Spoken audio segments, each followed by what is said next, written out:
அடுத்ததா நான் அழைக்க இருக்கிற நபர், வழக்கத்தில் இருந்த யோகி பாபு அவர்களை யதார்த்தத்திற்கு திருப்பிய ஒரு இயக்குனர்னு சொல்லலாம். உங்க எல்லாருக்கும் அவர் இயக்குனர். எங்களுக்கு வந்து அவர் சீனியர், ஆர்ஜேக்களின் முன்னோடி, குரு. இயக்குனர் திரு பாலாஜி வேணுகோபால் அவர்களை பேச வருமாறு அன்புடன் அழைக்கிறேன்.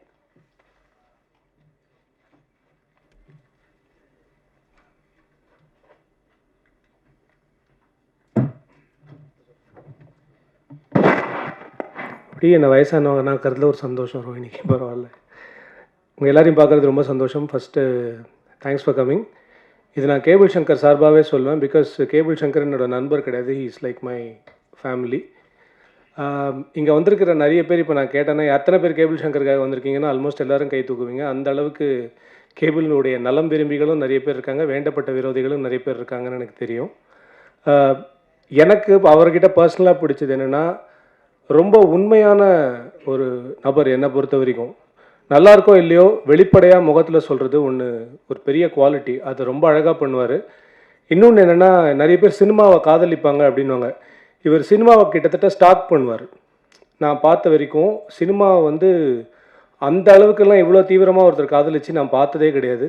ஒரு படம் ஓடலைன்னா அந்த டைரக்டர் அந்த ப்ரொடியூசரோட இவர் பாவம் ரொம்ப உட்காந்து ஃபீல் பண்ணி அந்த படத்துக்கு நம்ம ஏதாவது பண்ணணும்னு சொல்லிட்டு ஏதாவது சம்மந்தமே இருக்காது யார்கிட்டயோ பேசுவார். அந்த டேரக்டர் யாரையோ மீட் பண்ண வைப்பார். அவங்களாம் திருப்பி இவருக்கு ஏதாவது பண்ணுறாங்களா இல்லையான்னு கூட தெரியாது. But he will definitely come out with something good.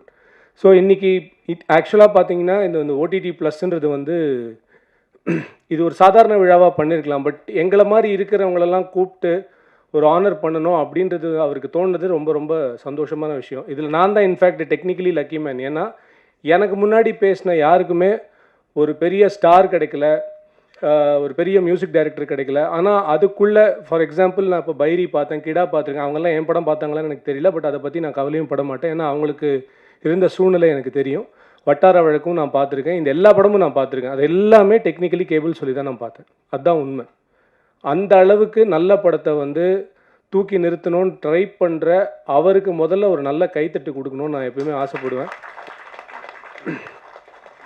அடுத்தது நிறைய பேர் சொன்னாங்க, இப்போது கொஞ்ச நாளைக்கு முன்னாடி ரொம்ப அழகான ஒரு கவிதை படித்தேன். ஒரு 20 வருஷத்துக்கு முன்னாடி யாராவது ஒருத்தர் மதுரையிலையோ எங்கேயாவது நான் சினிமா எடுக்க போகிறேன் அப்படின்னு கிளம்பினா போடா எங்கேயாவது போய் ஒரு பிளாட்ஃபார்மில் தான் நிற்பா கடைசியில் அப்படின்னு அம்மா அப்பா திட்டி அனுப்புவாங்க அப்படின்னு. இன்றைக்கி டெக்னிக்கலி எல்லாருமே பிளாட்ஃபார்ம் கிட்ட தான் போய் நின்றுட்டு இருக்கோம். அது ஏதோ வாழ்த்தா மாறிடுச்சு அப்படின்னு தான் நான் நினைக்கிறேன். பட் என் வாழ்க்கையில் ஓடிடி பிளாட்ஃபார்ம் பண்ண ஒரு மேஜிக் மட்டும் நான் சொல்கிறேன். ஏன்னா என் வாழ்க்கையில் ப்ரெஸ் ப்ளே பண்ண ஒரு ரொம்ப முக்கியமான பார்ட் இருக்குது. நான் அதுக்கும் தேங்க் பண்ணணும். பட் இந்த விஷயத்தையும் நான் சொல்கிறேன். என் படம் கடந்த வருடம் செப்டம்பர் 1 ரிலீஸ் ஆச்சு.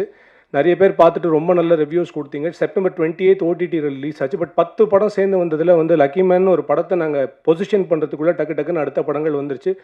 But no qualms. ஆனால் அந்த 28 ரிலீஸ் ஆகும்போது அதுலேருந்து ஒரு மாதத்துக்கு அமேசான் ப்ரைமில் கிட்டத்தட்ட ஆல் இண்டியா லெவலில் ஸ்ட்ரீமான அமேசான் ஃபிலிம்ஸில் நம்பர் 3 நம்பர் 4லேயே கிட்டத்தட்ட ஒரு மாதம் இருந்துச்சு அந்த படம். எனக்கு முன்னாடி என்ன படம் அப்படின்னா ராக்கியார் ராணின்னு ஒரு படம், கரஞ்ச ஒரு படம், அதுக்கு அடுத்த படம் ஜெயிலர் இருந்துச்சு. ஸோ இந்த 2 படத்தோட பட்ஜெட் அப்படின்றது நீங்கள் என்னன்றது உங்களுக்கே தெரியும். என் படத்தோட பட்ஜெட் என்னவாக இருக்குன்றது உங்களுக்கும் தெரியும். பட் ஓடிடி ஆடியன்ஸை பொறுத்த வரைக்கும் பட்ஜெட்லாம் அவனுக்கு கவலை கிடையாது. கண்டென்ட் நல்லா இருந்துச்சுன்னா அவன் எந்த படத்தையும் தூக்கி கொண்டாடுறதுக்கு தயாராக இருப்பான். ஸோ அந்த மாதிரி கண்டென்ட் ட்ரிவன் பிளாட்ஃபார்ம்ஸ் வருது அப்படின்றது வந்து என்ன மாதிரி இருக்கக்கூடிய படைப்பாளிகள் இன்னும் நிறைய படைப்பாளிகளை உருவாக்கும். அதனால தான் நான் இந்த மாதிரி ஒரு தளம் ஒன்று ஆரம்பிக்கிறாங்க அப்படின்னு சொல்லும்போது ரொம்ப சந்தோஷமாக வந்தேன். அண்ட் சீனு ராமசாமி சாருக்கு என்ன ஞாபகம் இருக்குமான்னு தெரியல, அவர் தென்மேற்கு பருவக்காற்று படம் எடுத்துகிட்டு வரும்போது ஹலோ எஃப்எம்மில் அவர், விஜய் சேதுபதி அண்ட் அந்த டீம் எல்லாரையுமே வந்து நான் இன்டர்வியூ பண்ணியிருக்கேன். ஐ திங்க் அந்த இன்டர்வியூ முடிச்சுட்டு தான் அவங்க வந்து போனாங்க, ஃபஸ்ட்டு ஷோக்கே போனாங்க.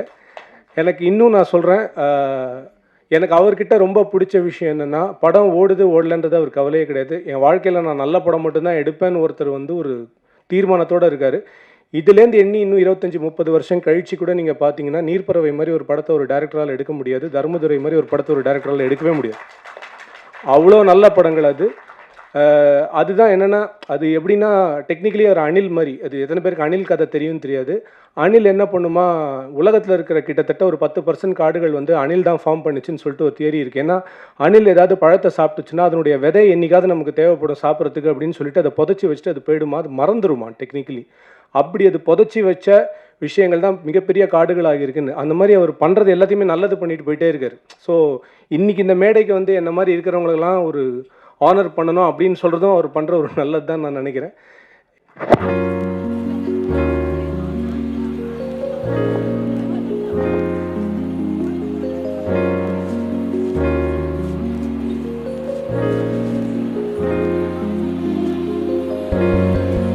தேசிய விருது பெற்ற இயக்குனர், மக்கள் செல்வனை சினிமாவிற்கு கொடுத்த கதை காதலன், கலையின் காதலன் இயக்குனர் திரு சீனு ராமசாமி அவர்களை மேடைக்கு வருமாறு அன்போடு அழைக்கிறேன்.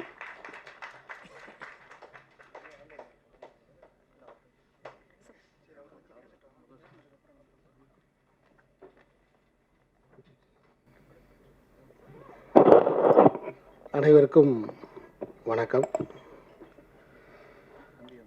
கேபிள் சங்கர் இந்த நிகழ்ச்சிக்கு என்னை அழைத்த போது அவர் நீங்கள் பேசணும்னு சொல்லவே இல்லை.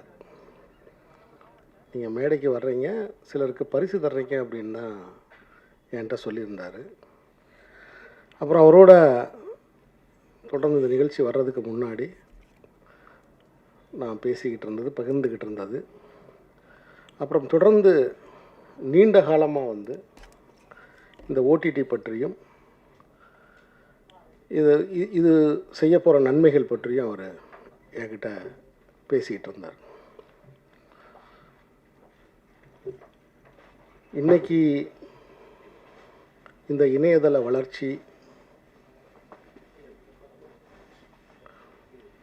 எல்லாத்தையுமே ஒரு படிக்கிற ஒரு சமூகத்திலிருந்து, எல்லாத்தையுமே படித்து பார்த்து புரிஞ்சுக்கிற ஒரு சமூகத்திலிருந்து இன்றைக்கி பார்க்குற ஒரு தலைமுறை வந்துட்டாங்க.